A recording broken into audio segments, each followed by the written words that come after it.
to carry on. Open your heart, set your mind at ease.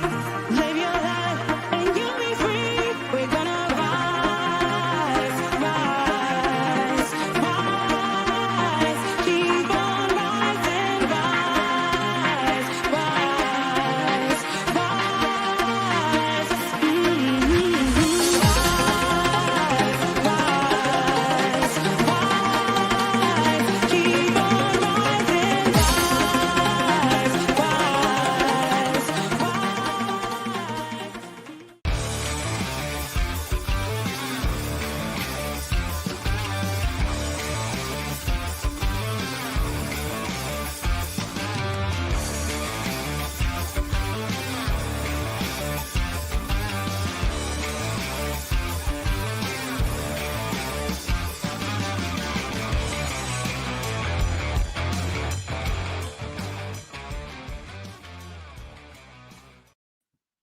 Good morning to the TTR Army, and this is the Toon Review YouTube channel with myself, Paul, and of course, my old mucker, Billy Trey.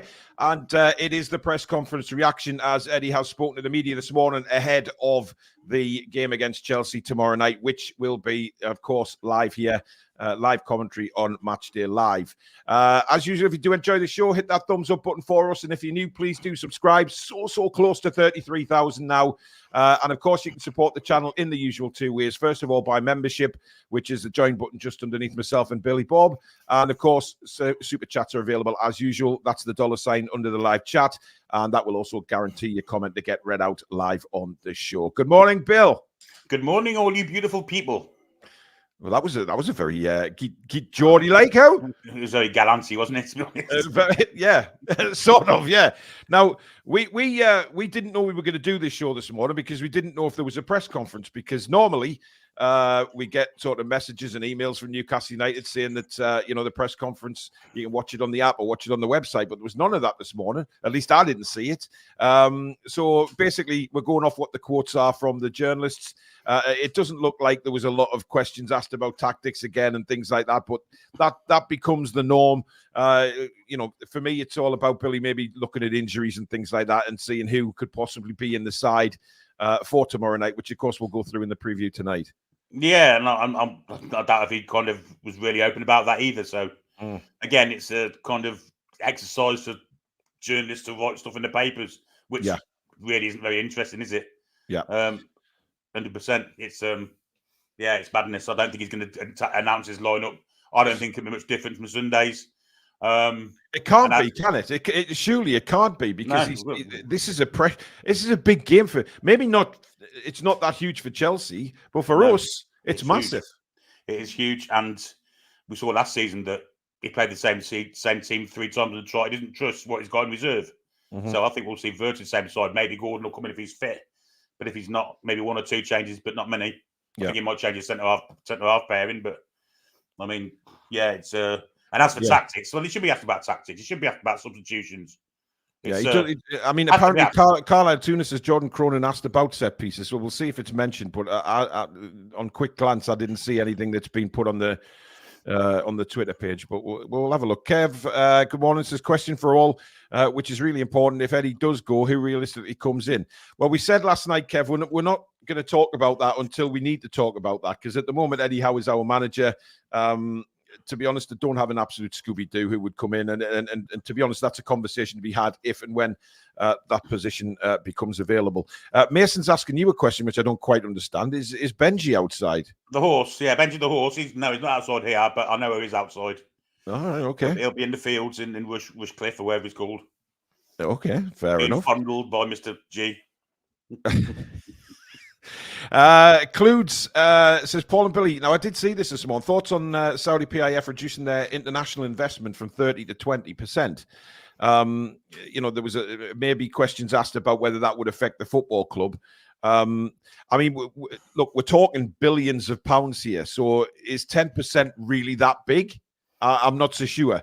To be honest, I don't think it'll affect the football club, because the football club, that's not really the same as what the investments in other companies, is it? They own Newcastle United. Yeah, I don't think it's really going to affect us. I mean, they haven't spent that much on us anyway, really. In the Yeah. grand scheme of what they've got, they haven't spent a lot on Newcastle United Football Club. Maybe they will when they build a new stadium. I mean, then you're looking at more money. But these people are trillionaires. You know, it's a mere drop in the ocean, £1 billion to them. Yeah. So I wouldn't worry Absolutely. too much about it. No. It looks quite sunny in Coventry today, Bill. It's very sunny. Is it a nice autumnal morning? It's cold, but it's very sunny. Yeah. Yeah. Kev says, good morning from Lakeland in Florida. Bloody hell, it must be early over there. They're a few hours behind us, aren't they? Yeah. 6 in the morning, 7 o'clock in the morning, something like that. Peter says, Eddie saying that missing heights a reason we haven't scored from so many corners is no excuse. 50 corners, over 70 in all competitions, and not one goal.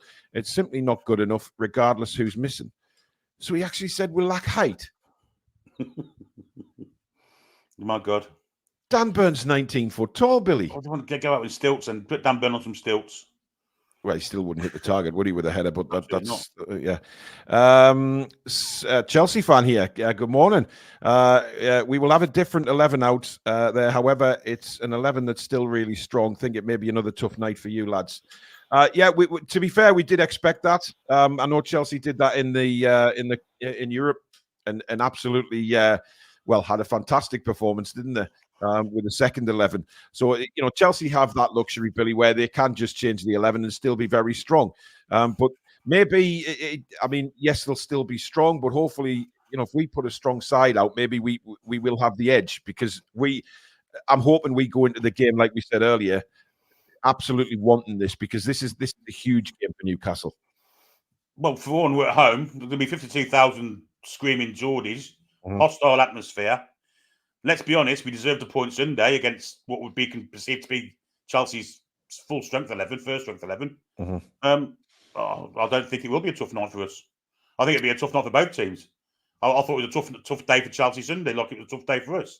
I don't think there's much between the two sides, to be honest. So, okay, the league's positions say different, but I don't think there's a lot of difference between Chelsea Football Club and Newcastle United Football Club. Not on first team lineups anyway.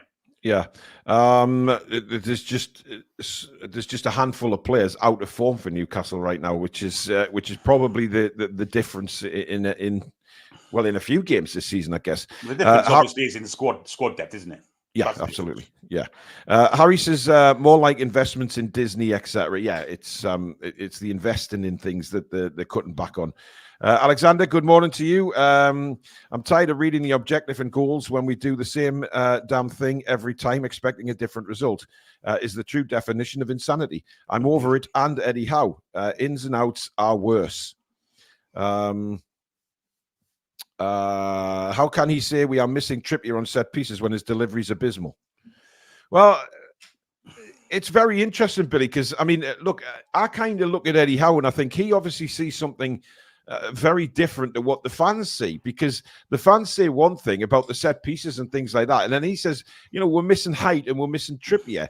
But Trippier has been responsible for terrible set pieces. Well, simple fact of the matter is we've got a player in our side that's fantastic at them, but hasn't took one since he's been at the club. Yeah. I mean, who's decided that? Mr. Tyndall. Well, clearly he's in charge of set pieces. It's madness. It's absolute madness that we've had Sean Longstaff taking them. We've had everyone, all and sundry have took set pieces except for Sandro Tonali, who is probably the best set piece taker in the club. Yeah. Now that is the definition of insanity. It really is. Well, people have asked us before, why are we so pushy on Sandro Tonali getting the set pieces? Because we watched him. Yeah. If we watched him, we covered the under-23 tournament, didn't we, a couple of summers ago? And we did a few watch-alongs in there. We were absolutely, we were over the moon that this was a Newcastle player coming into the squad who can take a set piece and deliver. It's all right taking them, but it's actually, your delivery on set pieces. And that's what most impressed us about Tonali, wasn't it? Yeah, it was one of those creative players that you want around the ball at all times, and that includes set pieces. And the Italian under-23 side did that. As of the Italian full-strength side this season, he takes set pieces for them a lot of the times. Not all of the time, but a lot of the time he does. Because what's his face? The left back takes a lot. Mark, can't think, but the fellow that scored from that little flick on he did, I can't think what his name is. Marco, not Marco, is it? What's his name? Mark. Anyway, whoever it is. Yeah. Bald-headed left back. He takes a lot of them. Yeah. Can't remember what his name is. I know who you mean. I haven't got a clue what his name is, but I do know who you mean. Yeah. Alexander says the difference in Eddie Howe and, let's say, Pep is that he is too forgiving and has favourable players. Pep is ruthless. He'll bench you if you even question his tactics, but Eddie Howe feels like he owes the players. Thank you, Lewis. That is massive question that is asked about our manager. Is he ruthless enough? Has he got the balls, I guess, to make the decisions and cutthroat decisions? And I'm not sure he has. Eddie's been here a while now, and I'm yet to really see, ruthlessness from him. If you like, regarding players. He's been too loyal. We saw Dan Burn getting pasted week after week at left back last season. Who was the first name on the team sheet at left back? Dan Burn. Well, we had Lewis all watching him. Yeah, madness. Yeah. Claire believes that his loyalty to the poor players will get him fired. That was mentioned last night on the show as well. Just the pure loyalty that he shows to some of these guys, it may well be his downfall. But let's see how tomorrow night goes. Let's see what he had to say ahead of the game. He says, always with these spells of games, you want more to come. There is frustration from Sunday on what could have been. That frustration we need to turn into positive energy.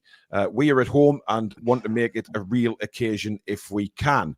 Under the lights at St James's Park, Billy, I get where Eddie's coming from there. It's always special, a nighttime game at St James's Park. It always is. It gives you that kind of the kind of buzz. And I remember going in the season that we got to the cup final, every game in that Carabao Cup leading up to that final.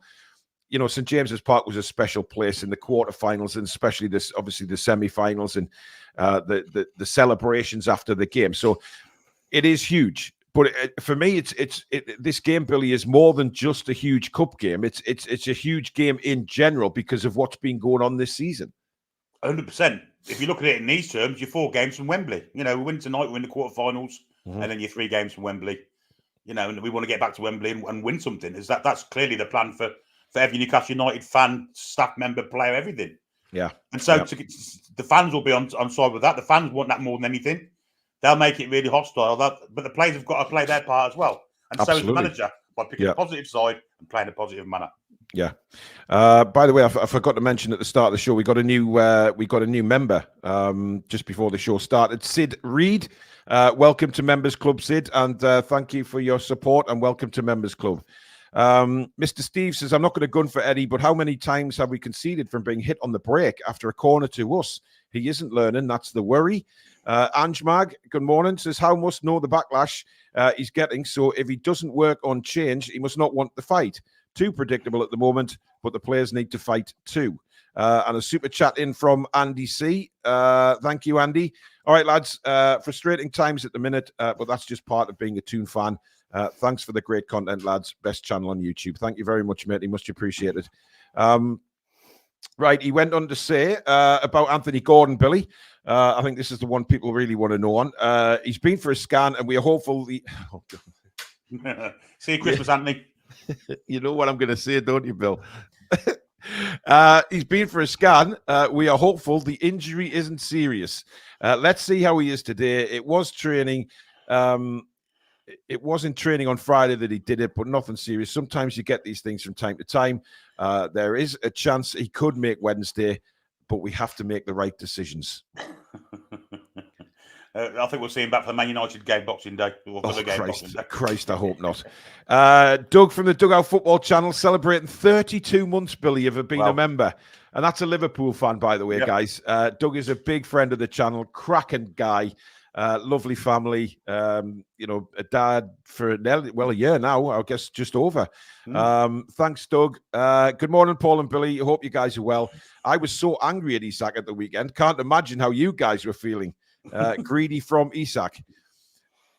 I hope, Billy, that Isak got an absolute bollocking from the manager. However, I don't think he would have. I think Brian Clough would have hung him from the stands, if I'm perfectly honest. If he didn't that, he wouldn't have played for Newcastle United again. Yeah. But I've got to say, I think Eddie Howe will. I'm not sure he's the type to throw teacups at certain players. Certain players need motivating. Certain players need bollocking. Certain players need an arm around them. I think he needs a bollocking for that personally, whether he needs one or not. Absolutely. But if Eddie Howe thinks that, is the only class striker that's fit at the minute, I don't think he's going to go too hard in him, if I'm honest. Oh, you tried. Nicely, people try these little flamboyant things, but at the end of Not the day, when you're 2-1 down at Stamford not when you're Bridge. 2-1 down, you don't. Absolutely not. Yeah. Alan Nichols, thank you for gifting a Toon Review membership. That's very kind. And so has Trolls, and so has Daniel Graham. Daniel was the recipient of Alan Nichols' gifted membership, so Daniel's gone and gifted one himself. Nice one. That's very kind, Daniel. Thank you very much, buddy. And they've been given out. So if you're in the chat and you've been gifted one, please do say thank you to the guys that have gifted them. Fubar says, would you take 10th place and a cup? Personally, I wouldn't. If it was at the expense of a European spot, I would rather push for a higher finish and a cup next season after Mitchell works his magic. Well, the thing is, if we win the cup, we're in Europe. In Europe, yeah. So it doesn't matter. Everyone take it. Yeah. So if we finish 10th and win a cup, I'd take that and snap your hands off of that right now, Billy. 100%, yeah. And then we're into Europe, so it keeps the players happy. It might not be the Champions League, of course, but hey. No, but then you relax. You've step by step. You've achieved your aim, with 4 months of the season to go. So then you're free and easy to play how you like. And who knows, that could prompt a running form that gets in the top 4. Yeah. So Anthony Gordon, Billy. What do you reckon? Because that's basically just the norm for what Eddie Howe says, isn't it? It's kind of, how many times have we sat there and watched Eddie say, it's hopefully not serious. Look, I can only imagine if he's tweaked something in training, maybe it isn't serious. But we need Gordon in the side. Without Gordon, we're nothing. We're nothing up front. We've got nothing. Barnes is very hit and miss, isn't he? Let's be honest. He's done well this season, but he's very hit and miss. And don't get me started on the other side of the pitch. We need Anthony Gordon in that team. I think if there's any chance of being able to play tomorrow, I think he'll play. I think he has to.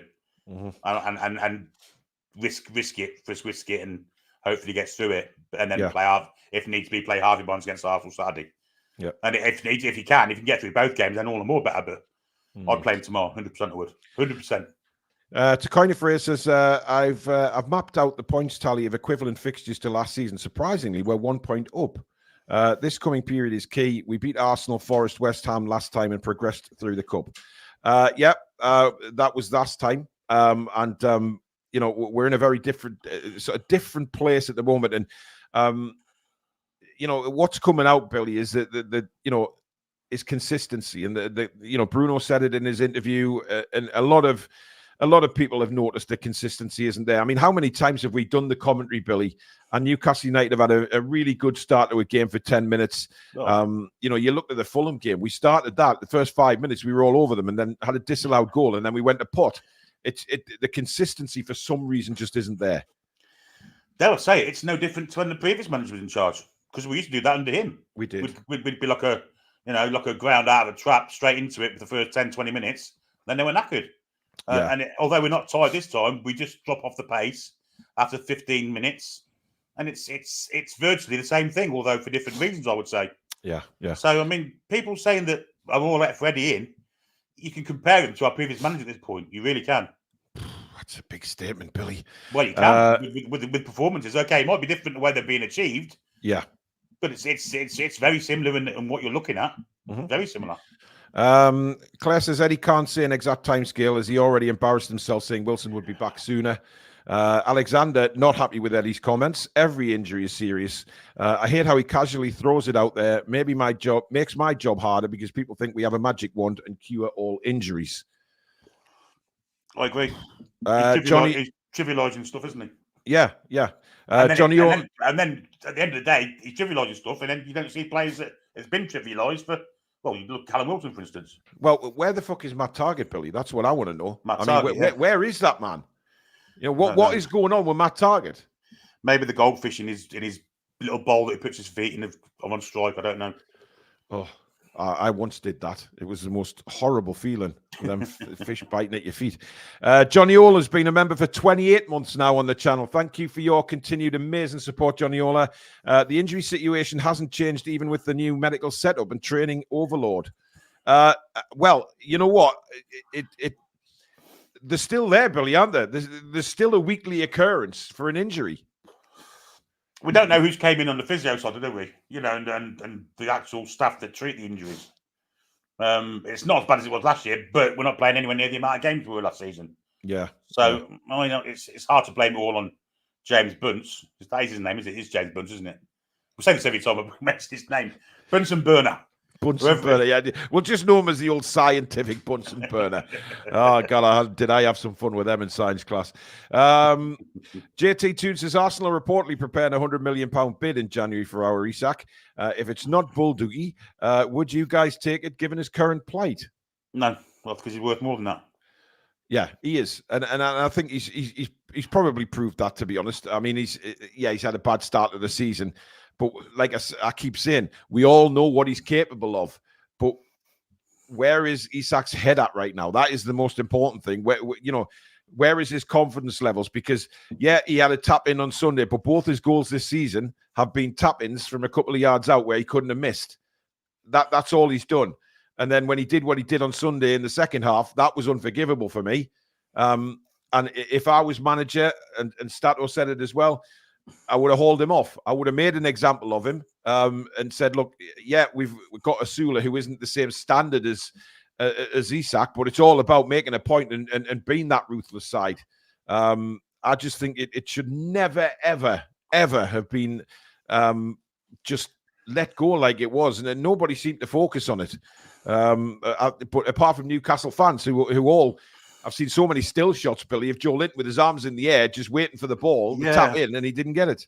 Yeah, Mark Evermore last night highlighted it really well, and what he said was bang on, really. Basically echoing what he said, the most selfish bit of play that you'd ever saw. Really poor from Isak, and he's much, much better than that. Much better than that. Yeah, Martin, good morning. He says, I've never been out this long with eczema. I've never seen a bad case in adults, only children. Well, it does happen in adults. I mean, my daughter's 22. And I picked her up from, she got dropped off. I picked her up from work yesterday, and then she had a bandage on her wrist, and she's got a really bad case of eczema, so she smothered it with cream and obviously bandaged it up. So it does happen, but I don't understand how it can keep you out for, I mean, how long's this for Target now? It's been a good 5 weeks, 4 or 5 weeks. Yeah. It doesn't make any sense at all. It really doesn't. Let's be honest, he wouldn't have played anyway, would he? No, and exactly. What does I've seen a comment before saying, well, what does it matter if Target's fit or not? What does he actually bring? Because he hasn't done it when he's played. 100k a week. Yeah. Benjamin says, I've got eczema bad. Never have I missed a game or training over it. That's insane. Well, I guess if he's on his toes or his feet, maybe if it's his feet, I can understand. Yeah. But 5 weeks? Well, yeah, you think they'll get some kind of exceptional amount of time, isn't it? Right. Let's see what else Eddie said. Then on the Carabao Cup, he says it has been an important competition for us since we have been here, and that has not changed. We will pick a team to win the game.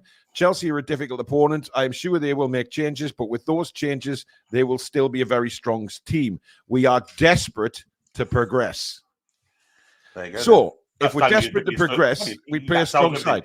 Yes, exactly. I mean, look, we'll go through this in obviously a lot more detail tonight. But I mean, don't say who comes in, Billy, but any positional changes you'd make, Centre backs. Yeah. I think they need taught a lesson. I mean, maybe not Dan. I think I've been a little bit harsh on Dan Burn, right? It's just Dan Burn's pace for me that's a problem. Yeah, but I mean, he's been told to play. He must be being told to play like this because he does it all the time. Yeah. To man-to-man mark and follow the striker. Well, you've got to have pace to do that. And we've got to, like the Stat said last night, got a player on the bench who has pace, and yet he can't get in. If you're an opposition manager or even a player, for example, and you're watching games of Dan Burn, as soon as he gets tight to you, you just flick the ball around and you turn and you run and you past him. And I think that's Dan's problem. But as you say, is he being told to do that? Is he being told to get so close to the forward? But what they're forgetting is that these forwards now are all massive, rapid players who can disappear. And Dan Burn may be quick when he gets going, or quicker than he is when he starts, that's for certain. But by the time he gets going, the forwards away. We saw that with Jackson numerous times on Saturday, or Sunday, was it? Sunday. Yeah. So yeah, it's a bit strange. But Shea for me is the one that I think needs making an example of, because Oh, his body language and his performances have not warranted him being a starter in that side. he's been as bad as I've seen anyone play centre half for years for Newcastle United. He's been absolutely dreadful this season. And the disappointing thing was he had a really good Euros. He had a good season last season. Yeah. We know he's a good player, but he seems complacent and arrogant and all the things you don't want your centre half to be. He has been this season. Every game he's been like it, as far as I can see. Maybe the odd one good game, but the vast majority has been really, really poor for him. Needs dropping. I'd agree. Corden, thank you for gifting the Toon Review membership. I think Corden was the recipient of one this morning, so he's done one back. And Trulls has gifted another one. Thank you, Trulls. Very, very kind, my man. Niall says he'd start Willock or J7 left wing, as Barnes was oblivious last game. I don't think J7 will play, because I think he ran his nuts off Sunday. I think if anyone's going to rest, it'll be him. Joe Linton has this speedy recovery thing, though, doesn't he? He Yeah. gets, but I get where you're coming from. But I think I'd like to see Willock given a chance on the left-hand side, Billy. I think he can do some damage, because he played that position on Sunday, didn't he, when he came on? And he did create a lot of problems. Yeah, but I think if he does play there, I think you need Joe Linton with him. Yeah, he needs that cover. I get you. Let's see what else he said. On Lewis Miley, interestingly enough, Billy. He does come into my thoughts of playing, albeit we have to be really careful with Lewis, or Louis, as Eddie calls him. We need to manage him right. He's trained well, no problem with his training performances. He was probably involved on the bench against Brighton ahead of time. I will be taking guidance by the experts to make sure we don't push him too early. He is still very young. But if he's still young, then get him in. Surely, I mean, the only way he's going the only way he's going to get match fit, Billy, is getting minutes on the pitch. He's certainly not going to get it sat on the bench watching every week, is he? You know, I don't think he's even getting games for the under teams, is he? So no. He needs minutes in his legs, there's no doubt about that. And tomorrow gives him opportunity to get some, whether he comes on and plays for half an hour at the end or whatever. But he needs to get on the pitch at some point, and definitely tomorrow.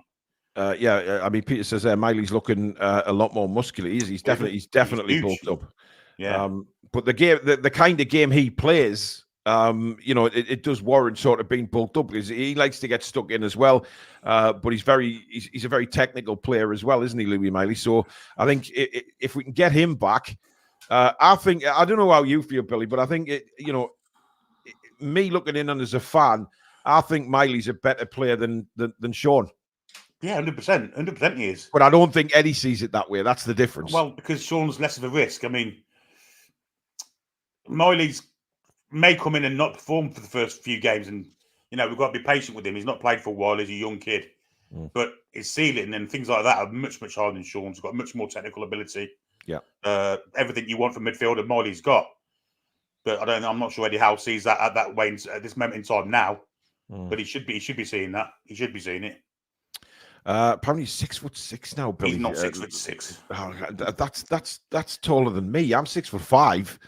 Last time I saw Miley, he wasn't 6'6". So I guess unless he's been stood in manure, Billy, while he's been out injured, just for that extra healing power. He does look taller, though. I mean, the pictures I saw, he does look taller and broader. He's definitely broader, definitely. Darren says, let's move to more of a 4-2-3-1 formation against Chelsea. Cut out the gap in the middle of the park, which allowed Chelsea to keep running at our back four last weekend. I would love to see a 4-2-3-1, Billy. And I know I don't think Alex is keen on a 4-2-3-1, is he? Because he doesn't think we've got the players to do it. But I disagree. I think we have. Maybe, if we played a 4-2-3-1, we could have Tonali and Bruno. And then who would you have in the 10? Willock or Joe Linton or... Well, Marco and Ben Evermore put the lineup last night as a 4-2-3-1, and the one to miss out was Joe Linton, and he played Willock in the 10, and it looked a fairly balanced lineup to me. I would love to see a 4-2-3-1. I don't know about you, mate, but I think it's tomorrow night, as as they said there. I think it does stop that coming through the middle. We've got that kind of, it shores it up a little bit, doesn't it? And then we've got the attack going forward. So.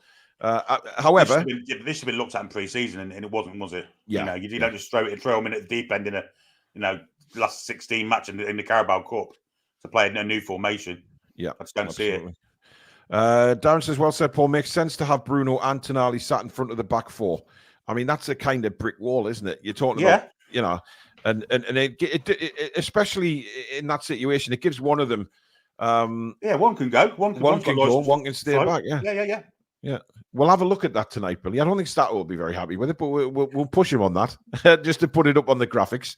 We'll see how it looks. And finally, on the Chelsea game, he says, this is one game where they could make wholesale changes or one or two changes. We don't know what they'll do. We need to plan for what we will do. We know there are certain aspects of our performance that we need to get right to win, and that will be our focus. Well, that seems to be the general message from Eddie, you know, at the end of every press conference, that we know the areas that we've got to focus on, yet we never see them. You know, he says we're going to focus on areas. We all know what those areas are, but they never seem to improve. Well, the fact of the matter is we're at home. Let's not bother about the opposition. Let them bother about us. Yeah. You know, when Newcastle United at St James's Park, 52,500 vociferous fans, you know, hostile fans wanting to see blood. Let them worry about us. Let's go on for 90 minutes. Sod them. Well, that's the thing, Billy. This is where I kind of think we've regressed a little bit in the last couple of years, because nobody looked forward to coming to St James's Park. We were all focused on ourselves, and to be honest, we couldn't give a toss who the opposition was, because 100%. We know how that intensity, the intense game that we played. We know we could give anybody a game. I mean, look what we did to PSG, etc. You know, and this is where I feel like, and then look at what Southampton did to us. With although we had 10 men, but before the 10 men, they were a better side, much better side. They were getting out of the press easy. And that's where I feel we've gone a little bit backwards, Billy, because we're now starting to talk like we did a few years back, where we're saying, this is going to happen, that's going to happen, the opposition this, the opposition that. I don't want to focus on the opposition. I want to know what we're going to do. I want to know how I want us to see us go out there and go from the absolute first whistle and get that intensity back. Make Chelsea know that they're in a game, and they're not in a game just against a slightly off Newcastle United, but a Newcastle United that are starting to grow again and getting that confidence back. Yeah, 100%. It's got to be all about us. You know, never mind what they're doing. I don't care who they are.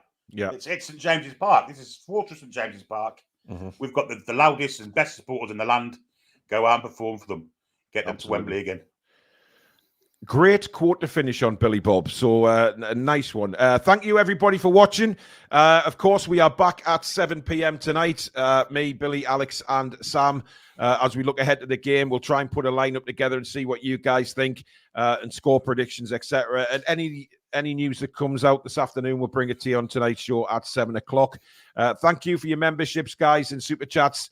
Mods, thank you. Those of you that are in there at the minute. And of course, thank you to Billy. And a huge thank you to you for spending 40 odd minutes with us on this sunny Tuesday morning. Enjoy the rest of your day, folks. And we'll see you back here at 7 p.m. In the meantime, take care. How are the lads and lasses? Come back and check on some green eggs.